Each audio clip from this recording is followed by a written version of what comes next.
మంచిర్యాల జిల్లాలోని ప్రధాన వార్తలకు వస్తే బెల్లంపల్లి పట్టణంలోని పలు సింగరేణి కార్మిక వాడల్లో పర్యటించారు మాజీ ఎమ్మెల్యే దుర్గం చిన్నయ్య. సింగరేణి రిటైర్డ్ కార్మికులు, కార్మికేతరులు నివాసం ఉంటున్న పలు కాలనీల్లోని సింగరేణి క్వార్టర్లకు సింగరేణి అధికారులు విద్యుత్ కనెక్షన్లు 2 రోజులుగా తొలగించడంతో కాలనీ వాసుల సమస్యలు అడిగి తెలుసుకొని వారికి బీఆర్ఎస్ పార్టీ తరఫున అండగా ఉంటామని భరోసా ఇచ్చారు మాజీ ఎమ్మెల్యే దుర్గం చిన్నయ్య. మంచిర్యాల జిల్లాలోని మిగతా వార్తలకు వస్తే రాష్ట్ర ప్రభుత్వం రైతు భరోసా పేరుతో రైతులను మోసం చేయడాన్ని నిరసిస్తూ జైపూర్ మండలంలో బీఆర్ఎస్ నాయకులు వినూత్న రీతిలో నిరసన చేపట్టారు.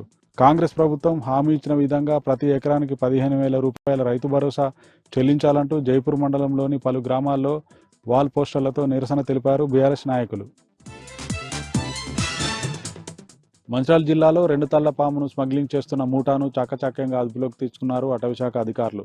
మహారాష్ట్ర నుంచి తెలంగాణకు ఓ కారులో 2 తళ్ల పామును తరలిస్తుండగా చెన్నూరు మండలం చింతలపల్లి వద్ద పక్కా సమాచారంతో పట్టుకున్నారు అటవీశాఖ అధికారులు. ఓ కారు, 2 తళ్ల పాముతో పాటు ఓ బైకు, మహారాష్ట్రకు చెందిన 2 వ్యక్తులు, తెలంగాణకు చెందిన మరో 5 మొత్తం 7గురిని అదుపులోకి తీసుకున్నారు అటవీశాఖ అధికారులు.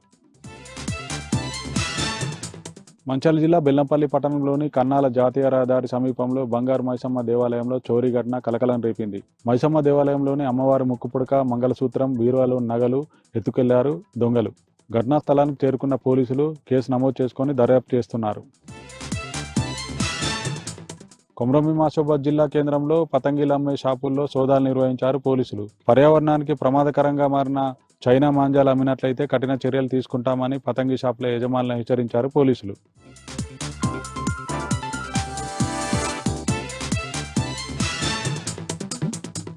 జోగులాంబ గద్వాల జిల్లా ఐజే మున్సిపాలిటీలో కలెక్టర్ బిఎం సంతోష్ పర్యటించారు. మున్సిపాలిటీ అధికారులతో కలిసి పెండింగ్ లో ఉన్నటువంటి పనులను పరిశీలించారు.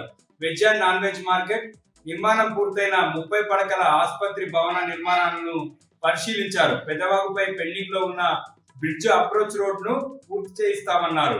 Veg and non veg market ఆసుపత్రి భవనాన్ని సాధ్యమైనంత తొందరగా ప్రజలకు అందుబాటులోకి తేవాలని అధికారులను కలెక్టర్ ఆదేశించారు.